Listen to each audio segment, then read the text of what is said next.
Mirë gjitha mitë e mitë YouTube-it. Sot do t'ju tregoj një par papuçe me peshtiza. Me gjithë unë e kam shpjeguar një se si fillohen papuçet me peshtiza, ja këto. Ja kam treguar se si fillohet edhe si bëhet edhe maja. Me gjitha të, po me që jam duke i punuar dhe kam në dorë, se kam një 2 porosi për të bërë me qëra papuçe me peshtiza. Po e ndaj prapë me ju këtë, për të kuptuar e për të shikuar dhe njërë se si bën çorapet me peshtiza edhe papuçet me peshtiza.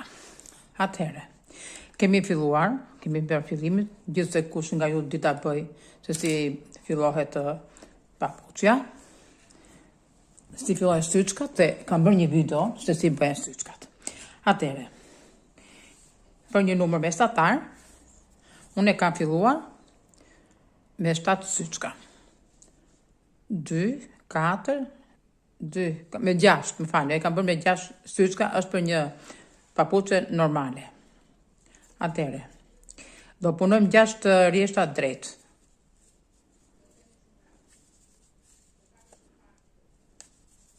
Do punojmë një rjesht parç dhe një rjesht mbrapsht. Ky është rjeshti parç, që është si formë çorape që i themi ne. Tani, kjo si kokrorizi është mbrapsht. Ana e brendshme. Do punojmë 6 rjeshta. Gjithmonë në fund do ta kthejmë në krah të kundërt që të na dali papuçja drejt dhe për të kapur syçkat në anësore. Këtu kur e kthejmë nuk e punojmë, edhe këtë e kam shpjeguar se si punohet, se kjo vlen edhe për trikot. Gjithmonë kur e fillon, asnjëherë nuk duhet të punohet syçka e parë, sepse duhet të vinë në këtë mënyrë drejt. Dhe kështu do vazhdojmë domethënë duke bërë 6 rjeshta. Atëherë si punuam këto 6 rjeshta drejt, tash me anë të një grepi, çfarë do lloj numri të jetë nuk ka problem. Do marrim fije. Tani për të futur këto peshqizat e tjera veprohet kështu. Siç e kemi këtu, këtu jam të futura. Tash e mbajmë kështu këtë. Edhe marrim lakun. 1, 2,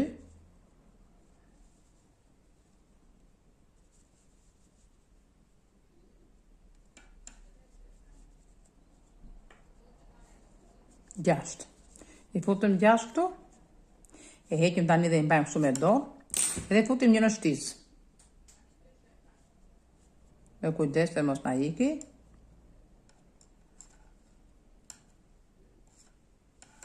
Gjashtë. Tani dhe me anën tjetër do veprojmë po kështu prap. Edhe ky modeli që bëj unë kështu, se unë dita bëjtat modelin tjetër, por me ato modelin tjetër dalin papuçet me majë dhe te themra dhe tek maja. Unë faktikisht i bëj me këtë modeli këtu, edhe këtu na mbrapa. Shikoni si vjen, nuk vjen 4 ore, sepse unë këtë pjesën këtu në mbyll me shtiza.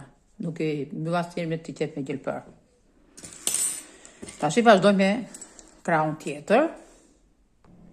E bëjmë edhe krahun tjetër, fusim prap shtizën.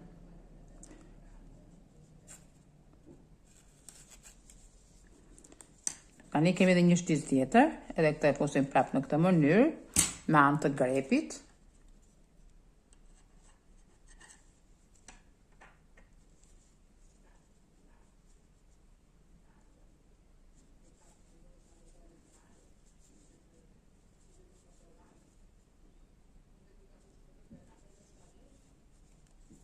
Ja se kam haruar një kujdes se na njerë dhe i harojmë kur i kapim.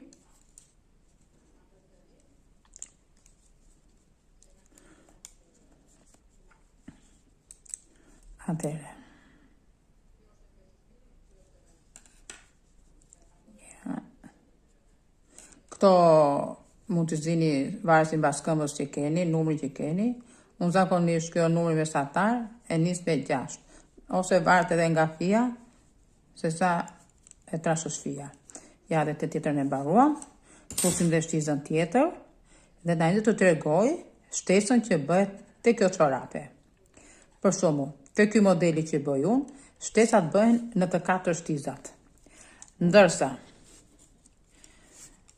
modeli tjetër që zgjedh prapë me majtë, del majtë me majut siç bënin nëna tona më përpara për shembull, shtohen në shtiza kryq, njëherë në të majtë, njëherë në të djathtë. Tani, i futëm këto 4 shtizat neve. Tashti do punojmë një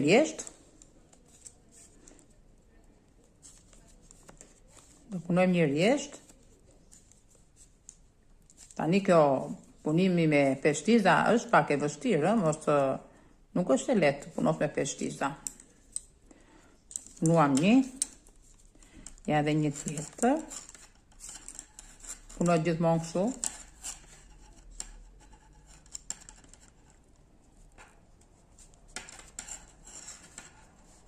Rjeshti para është pak i vështirë, sa të rregojmë këto filet, ose syçkat.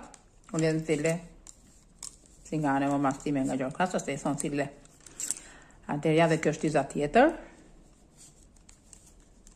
Jam e lumtur shumë, që mamaja ime më ka mësuar punët e dorës, sidomos me 5 shtiza, çorapet, papuçet edhe me grep, se i bëj edhe me grep papuçet, varet se si i kërkoj njerëzit. Edhe shto. U bën 5. Tani fillon shtesa, që ta dini juve. Shtesa fillon këtu tash. Një e punojmë. Një, pastaj e marrim me dorë fijen, e kapim kështu dhe e hedhim të te shtisa. Gjithmonë tek e dyta, që mos dali vrim. Punojmë. Shtiza tjetër. E njëjta gjë. E marrim me dorë kështu. Gjithmonë tek e dyta.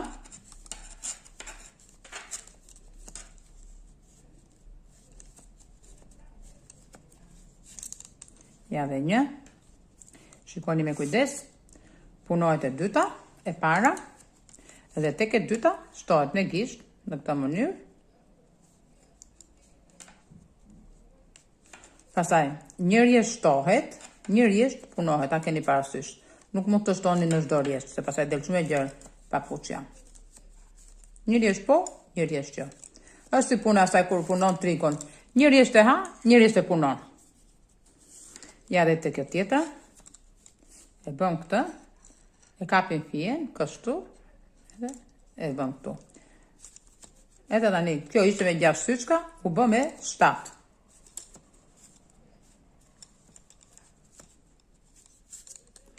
Tani, do punojmë këto që kemi shtuar. Komplet shtizën, punojmë se ja 1, ja kjo që është shtuar, e kapim këtu, 2, 3, 4, 5, 6 dhe 1, 7. Do të nga 6 u bën 7. Tjetra. Fijen do ta marrim çik të shtrënguar që mos na bëhet e lirë shumë papuçja. 1, shtesa 2, 3, 4, 5, 6, 7. Tani të kështu do vazhdoj kjo. Majën mund ta bëni sa të doni. Edhe pastaj do t'i bëjmë një ndarje këtu, që të duket që kjo është pjesa e sipërme. Tani me 7. Unë këtë që nisa tashi, e kam nisur me 6 syçka dhe do ta bëj me 10. Kaq është masa normale. Vazhdojmë prap.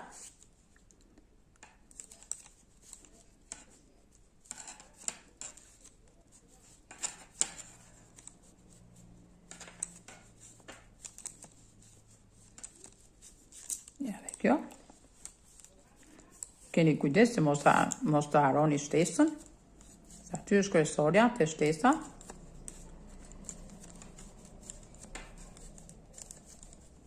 Po që del një papuçe e bukur. Nëse më keni ndjek në kanalin e YouTube, unë kam bërë me këto papuçe, edhe kam shpjeguar dhe shikoni aty më ndiqni sepse kanë dalë shumë të bukura. Tash i mbaruam këto 4 shtizat, tani bëjmë prapë shtesën tjetër. Punojmë një. Shikojeni. Kapim fijen kështu edhe vëm. U bën 8. Kështu do vazhdojmë deri në fund.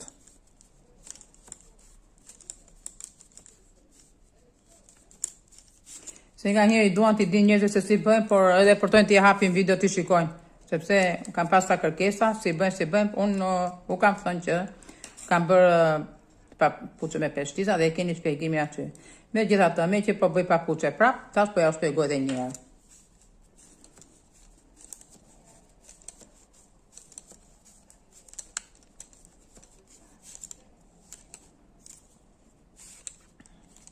Nëse nuk e mbani mend fillimi ku fillon, mund t'i vini një fije ose një kapse që ta dini që ku ka filluar.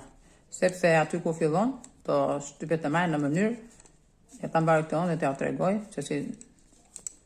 Edhe pastaj mbas i mbarojnë këto shtesat me sa i keni bërë me sa siçka që keni dashur. Pastaj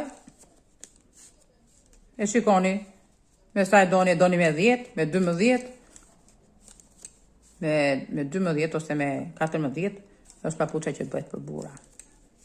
Gjithmonë në sajt të fijes, ose po që e fija e trash, nuk mund ta bëni dot me 14 edhe për burra, mund ta bëni dhe më pak. Atëre, mbaron këto, dhe kjo papuçe do të bëhet kështu. Në këtë kështu dhe maja. Shikoni?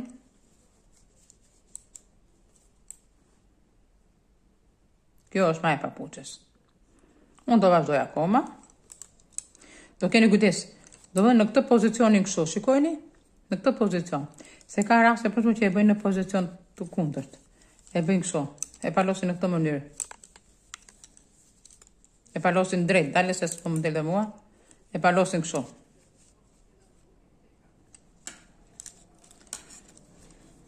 Tani do vazhdojmë prapë si të vazhduam në fillim.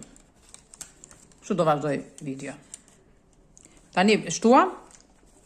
Tani do punojmë shtesën që bërëm. 3, 4, 5, 6, 7, 8. U bën 8. Si që thash, në një rjesht i parë shtohet, rjesht i dytë do punohet. Njerë shtohet, njerë punohet. Në çdo bluzë ose në çdo gjë që bëjmë me shtisa, gjithmonë, kur keme shtesa, gjithmonë do shtohet. Një rjesht do punohet, një rjesht do shtohet.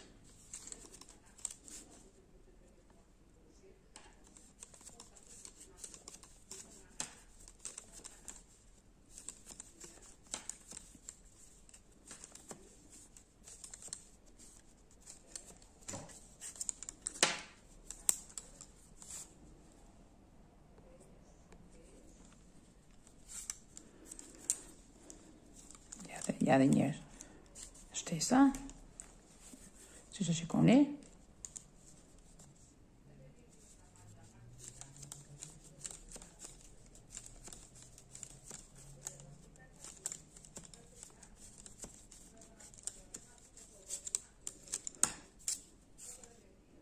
Këto mund t'i bëse me 2 shtizat papuçet. Gjithmonë do punoni siçkën e parë dhe tek e dyta do shtoni gjithmonë. Mos harroni këtë se del më e bukur ashtu. Gjithmonë çdo shtesë të bëni po ashtu ose edhe nëse do të mbaroni, gjithmonë tek e dyta. Të parën do ta punoni, tek e dyta do hani ose do shtoni. Varet si mund ta keni modelin për shembull. Ja u them këto sepse unë i kam bërë, i kam provuar se kush duket më bukur.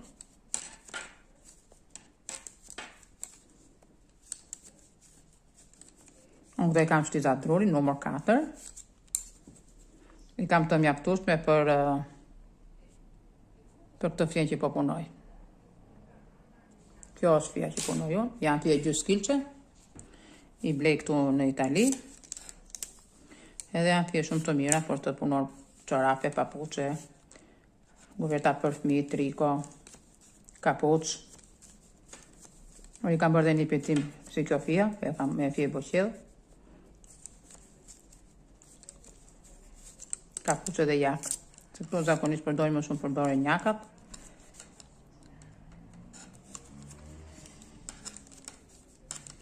Pra, kjo ishte dhe video për sot.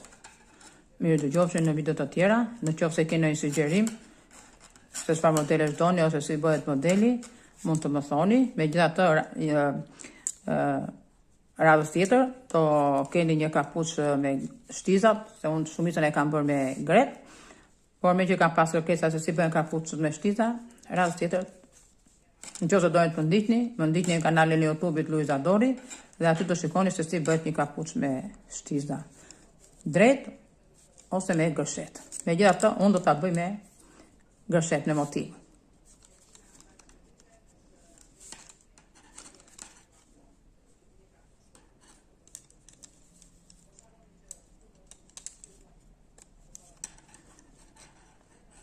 Shikoni shtesën si duket, që vjen duke zgjeruar në të katër anët njëjtë njësoj.